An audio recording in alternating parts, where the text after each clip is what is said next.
Assalamualaikum warahmatullahi wabarakatuh.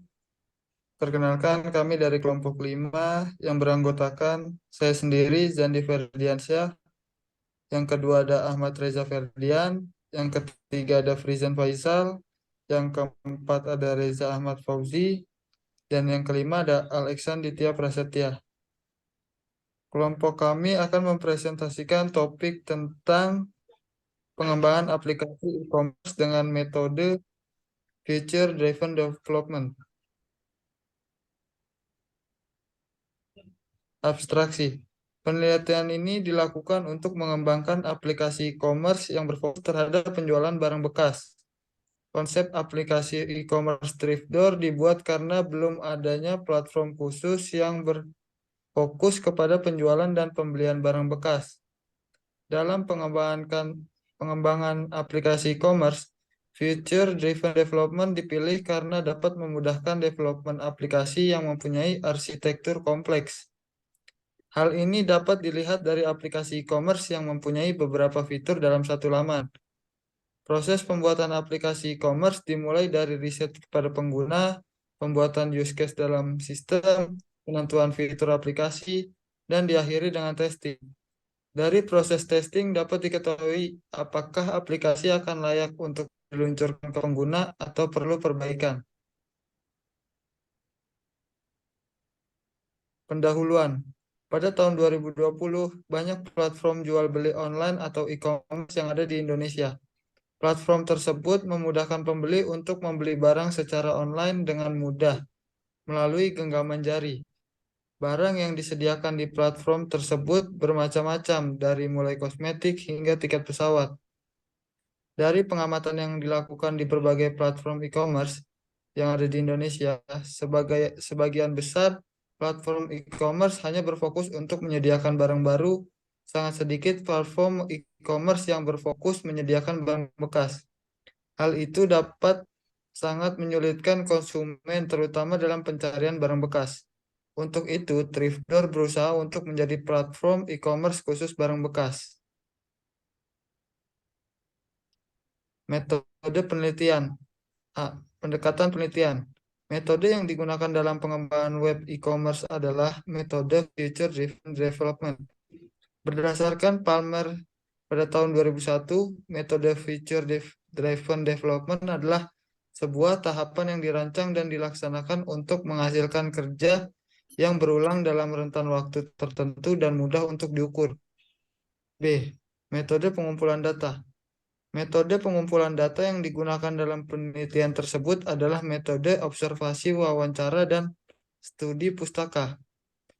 Observasi dilakukan dengan metode participant observation, sedangkan untuk wawancara, proses wawancara dilakukan dengan metode wawancara terstruktur. Lokasi pengumpulan data dilakukan di lingkungan sekitar universitas yang mana targetnya adalah mahasiswa. Selanjutnya akan dilanjutkan oleh Mas Ahmad Reza Ferdian. Oke, terima kasih Mas Dandi. Saya akan melanjutkan metode penelitian, metode analisa data. Di sini yang digunakan dalam penelitian ini adalah metode analisis kualitatif. Metode ini dipilih karena sebagian besar data berupa data wawancara terhadap user. Proses analisis kualitatif dimulai dari redundansi data yang tidak penting dari hasil wawancara dan observasi. Data kemudian disederhanakan ke dalam kalimat yang singkat.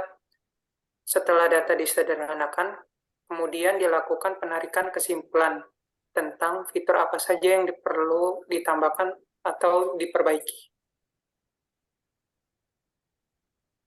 Contoh wawancara thrift door, ini contohnya, apakah kegiatan yang paling sering Anda lakukan saat mengisi waktu luang? Apakah Anda sering membeli barang secara online? Lalu perangkat apa yang sering Anda gunakan untuk melakukan transaksi secara online? Lalu e-commerce platform apa yang sering Anda kunjungi? Seberapa sering Anda membeli barang melalui platform e-commerce dalam 4 bulan terakhir? Lanjut. Implementasi. Tugas developer dibagi menjadi dua, yaitu front end dan back end. Beberapa tahap dalam implementasi feature drive for development yaitu build overall models, build a future list, plan by future, design by future, dan build by future. Yang A, bullet overall model. Pada tahap ini, domain expert telah menyadari scope, konteks, dan request dari sistem yang akan dibangun. Segala dokumen persyaratan seperti use case dibuat di tahap ini. Namun, dalam panduan future drive development tidak disebutkan secara jelas dokumen apa saja yang harus dibuat di sini. Domain over merupakan keseluruhan dari beberapa domain yang ada. Domain tersebut dibagi ke dalam sub bagian. Kemudian domain expert akan membuat rencana kerja dari sub bagian. Pembagian tugas dalam proyek Trifdoor dibagi menjadi 3 sub ya. Domain, bagian bisnis, front end, dan back end. Dari pembagian tersebut akan dibuat rencana kerja. Untuk back end ada 5 rencana dari use case. Beberapa rencana tambahan mulai dibuatnya database, autentikasi, CRUD, testing, dan deploy. Dari keterangan gambar use case Trifdoor dapat kita lihat bahwa user dan admin sebagai aktor dalam use case. Setiap aktor memiliki relasi, bisa menulis review, merate review, sell item, buy item. Nah, di sini kita lihat hanya admin yang bisa mendelete user. Selanjutnya akan dilanjutkan oleh teman saya, Mas Faizan Faisal. Terima kasih. Mas Faizan, dipersilakan. Terima kasih. B. Build a future list. Pada tahapan ini dilakukan identifikasi fitur yang sesuai dengan modul use case. Kemudian project manager membuat daftar fitur dari setiap fitur utama. Contohnya fitur menulis review dapat dibagi ke dalam beberapa fitur kecil seperti menulis review, tampilkan profil penulis, dan posting tulisan review. Dalam proyek Trifdoor terdapat beberapa fitur kecil atau subfitur dalam feature list. Berikut ini feature list dalam aplikasi e-commerce Trifdoor. Bisa dilihat gambar di samping feature listnya. Nulis review, rate review, sell item, dan buy item, dan juga delete user. Berdasarkan keterangan gambar feature list Trifdoor, dapat kita simpulkan bahwa aplikasi Trifdoor mempunyai 5 fitur utama dan 12 sub-fitur. Fitur utama tersebut berasal dari hasil seleksi beberapa fitur yang paling penting dan paling banyak digunakan. Karena dengan adanya seleksi fitur, programmer akan bisa lebih fokus dalam mengembangkan fitur yang benar-benar penting. Slide selanjutnya. C. Plan by feature. Setelah melakukan identifikasi fitur, tahap selanjutnya adalah melakukan perencanaan fitur. Framework yang dipakai untuk perencanaan fitur proyek Trifdoor adalah timetable dan Gantt chart. Timetable berisi keterangan fitur dan sub-fitur, durasi pengerjaan, waktu mulai, waktu selesai, keterangan programmer, serta presentasi kerja, sedangkan Gantt berisi kalender dan grafik durasi pengerjaan. Bisa dilihat gambar timetable di samping ya. Gambar timetable di samping menunjukkan pembagian kerja proyek Trifdoor, terutama untuk bagian back-end. Dan dari gambar dapat kita lihat bahwa pengerjaan back-end dibagi ke dalam beberapa fitur seperti menulis review, rating, penjualan barang, dan pembelian barang. Setelah itu, beberapa fitur tersebut akan dibagi ke dalam beberapa subfitur. Setelah pembagian subfitur, project manager akan menentukan deadline dan programmer yang akan mengerjakan fitur tersebut. Selanjutnya, programmer akan melaporkan kemajuan kerja ke dalam dokumen tersebut.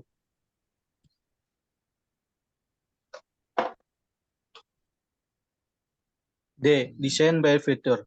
Pada fase ini dilakukan proses desain fitur sesuai rencana yang ada di dalam feature list. Setiap fitur akan dibuatkan desain tampilan aplikasi, sehingga programmer akan mempunyai gambaran visual mengenai fitur list aplikasi. Selain itu, dengan adanya desain aplikasi, developer akan lebih mudah dalam mendapatkan masukan dari user. Hal ini sangat berguna terutama di tahap awal pengembangan aplikasi, di mana masukan awal dari user dapat dibutuhkan untuk melakukan pengetesan apakah suatu fitur benar-benar berguna atau tidak, sehingga developer dapat fokus mengembangkan yang sesuai dengan user.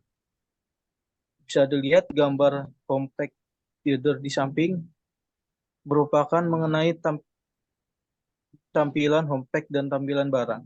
Dari gambar tampak beberapa fitur yang dapat dilihat diimplementasinya secara visual. Pada gambar homepage dapat kita lihat fitur pembelian barang. Hal ini ditandai dengan tampilan kotak pencarian barang dan navigasi ke kategori barang. Selanjutnya,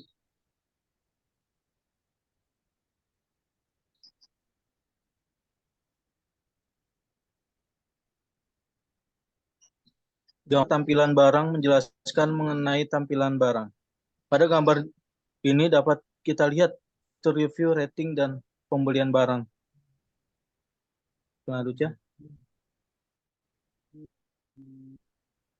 dengan Mas Susi.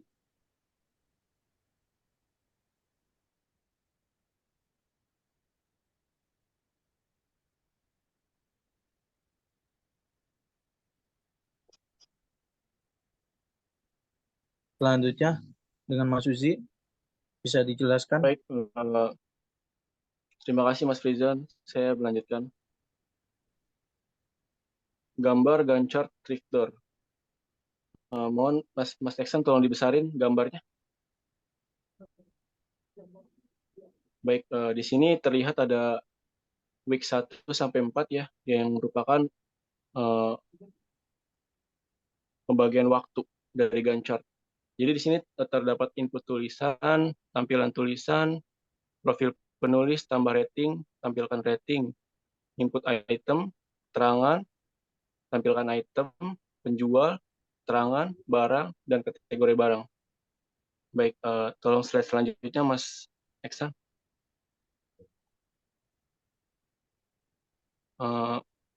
Baik, build feature.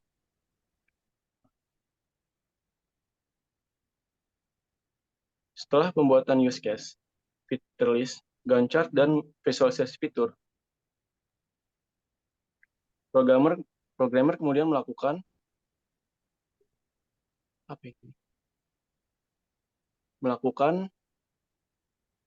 pemrograman aplikasi sesuai waktu dan rencana.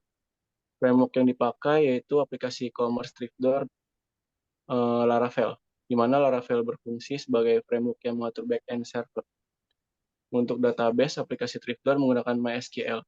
Setelah pembuatan aplikasi back-end, tahap selanjutnya adalah penggabungan aplikasi front-end dan back-end. Setelah itu, aplikasi dites menggunakan black box testing dan white box testing. Setelah dilakukan pengetesan, aplikasi lalu diluncurkan ke dalam komputer server dengan Apache. Apache itu sendiri adalah web server gateway interface untuk aplikasi Laravel.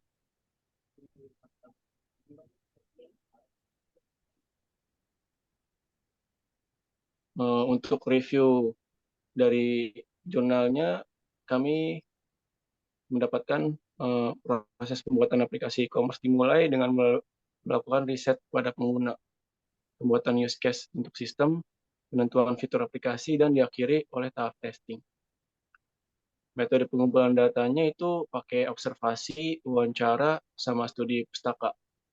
Buat implementasinya dibagi front end dan back end, yaitu dengan metode feature drive development itu sendiri. Tahapannya meliputi pembuatan overall model, feature list, perencanaan fitur. Jadi dengan menggunakan FDD, penulis berhasil mengembangkan aplikasi e-commerce yang fokus pada penjualan barang bekas yang sistematis dan efektif. Jadi secara keseluruhan penelitian ini menyimpulkan kalau FDD itu cocok digunain dalam pengembangan aplikasi karena sistematis, efektif, juga tepat waktu. Metode ini ngebantu pembuatan model dan perencanaan fitur aplikasi. Juga memudahkan pengelolaan proyek dengan menggunakan Gantt chart.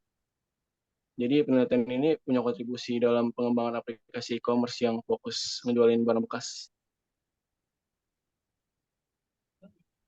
Baik, selanjutnya Mas Eksan. Oke, makasih Mas Fauji.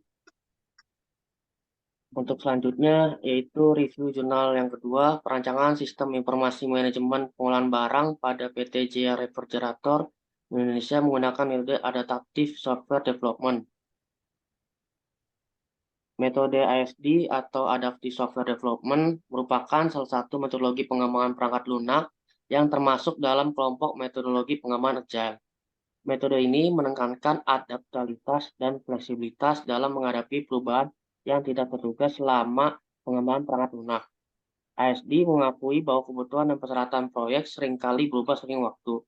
Dan oleh karena itu, metodologi ini fokus pada kemampuan tim pengembangan untuk menyesuaikan diri dengan perubahan tersebut.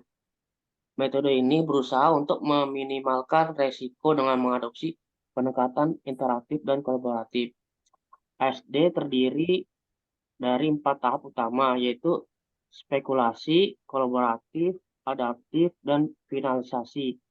Tahap spekulasional mencakup identifikasi dan pemahaman kebutuhan proyek, sementara tahap kolaboratif melibatkan kolaborasi tim untuk merencanakan dan menganalisa proyek. ASD Life Cycle. Tahap adaptif adalah inti dari ASD, di mana pengembangan dilakukan dalam iterasi yang singkat, dan tim beradaptasi dengan perubahan kebutuhan yang muncul selama proses pengembangan. Tahap finalisasi melibatkan pengujian, integrasi, dan pengiriman produk yang telah dikembangkan. Dengan pendekatan adaptif yang kuat, ASD memungkinkan tim pengembangan untuk menghadapi perubahan dengan lebih baik dan menghasilkan perangkat lunak yang sesuai dengan kebutuhan pengguna. Dalam hal ini, ASD termasuk dalam paradigma pengembangan agile yang menekankan fleksibilitas, kolaborasi, adaptif terhadap perubahan. Review dari jurnal ini membahas tentang desain sistem informasi manajemen untuk pengelolaan barang di PT Jaya Refrigerator Indonesia menggunakan metode Adaptive Software Development. Sistem saat ini di perusahaan tersebut terintegrasi antara sales engineer dan warehouse-man, sehingga mengakibatkan perbedaan data yang signifikan. Metode Agile dipilih karena keuntungan dalam pengujian dan pengembangan aplikasi yang efisien. Tujuannya adalah menciptakan aplikasi berbasis web yang mengintegrasikan warehouse-man, sales engineer, dan departemen keuangan. Aplikasi ini bertujuan untuk menghilangkan perbedaan data dan meningkatkan komunikasi antara departemen-departemen tersebut. Sistem akan dirancang menggunakan MySQL dan PHP. Review jurnal ini juga membahas desain aplikasi berbasis web untuk mengolah inventaris di PT Jaya Refrigerator Aplikasi. Ini mencakup fitur-fitur seperti login, pengolahan data, pesan, formulir pembelian, dan pelaporan. Artikel ini juga mencakup diagram dan deskripsi tentang arsitektur dan fungsional sistem. Kesimpulannya menyoroti manfaat dari aplikasi ini dan menyebutkan beberapa keterbatasan. Secara keseluruhan, jurnal ini memberikan gambaran yang jelas tentang desain sistem informasi manajemen untuk pengelolaan barang di PT Jaya Refrigerator Indonesia. Metode Adaptive Software Development dipilih dengan alasan tepat, yaitu untuk mengatasi perbedaan data yang signifikan antara departemen-departemen terlibat. Penggunaan aplikasi berbasis web juga merupakan pilihan tepat untuk menggunakan akses dan komunikasi antara departemen-departemen tersebut. Diagram dan deskripsi yang disertakan dalam artikel ini memberikan pemahaman yang baik tentang arsitektur dan fungsionalitas sistem. Namun, jurnal ini juga menimbulkan beberapa keterbatasan yang perlu diperhatikan. Secara keseluruhan, jurnal ini memberikan kontribusi yang berharga dalam pengembangan sistem. Sekian presentasi dari kelompok saya. Selanjutnya ditutup oleh Bang Ferdi. Ya, terima kasih Mas Iksan, terima kasih Mas Reza, terima kasih Mas Fauzan, dan terima kasih buat Mas Reza Ahmad Fauzi. Sebelumnya kelompok kami mengucapkan terima kasih, kurang lebihnya mohon maaf. Wassalamualaikum warahmatullahi wabarakatuh. Waalaikumsalam.